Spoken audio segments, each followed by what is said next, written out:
সর্বশক্তিমান ঈশ্বর, আমি বিনয় ও বিশ্বাস নিয়ে তোমার সামনে আসি, স্বীকার করছি যে কেবল তোমার মধ্যেই সত্যিকারের জীবন, পুনরুদ্ধার ও আরোগ্য আছে।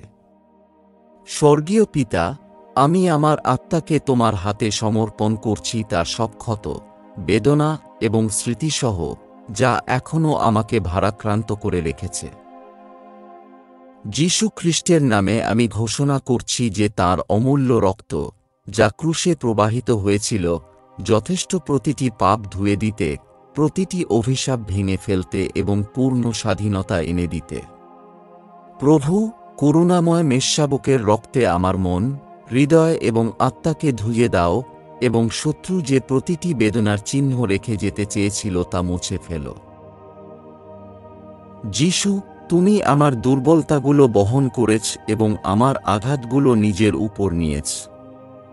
প্রতিটি ভাঙা স্মৃতি নিয়ে তাকে জয়ের সাক্ষ্যে পরিণত করো। তোমার পবিত্র আত্মা আমার আত্মার শূন্যস্থানগুলো পূর্ণ করুক এবং সেখানে শান্তি আনুক যেখানে ছিল অস্থিরতা, আশা আনুক যেখানে ছিল হতাশা, এবং প্রেম আনুক যেখানে ছিল প্রত্যাখ্যান।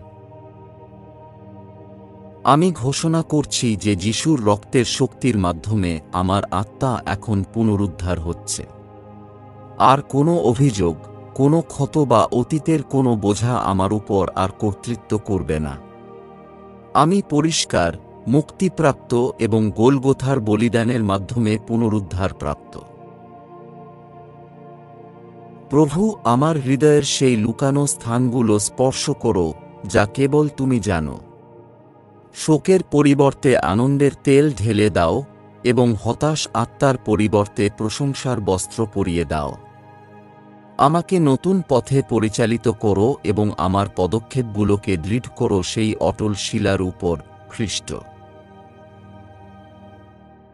বিশ্বাসের দ্বারা আমি আমার আত্মার পুনরুদ্ধার, আমার আঘাতের আরোগ্য এবং সেই পরিপূর্ণ জীবন গ্রহণ করছি যা যিশু আমার জন্য ক্রুশে অর্জন করেছেন। যীশু খ্রিস্টের নামে, সেই মেষশাবকের নামে, যিনি নিহত হয়েছিলেন এবং পুনরুত্থিত হয়েছেন, আমি প্রার্থনা করি এবং তোমাকে ধন্যবাদ জানাই। আমেন।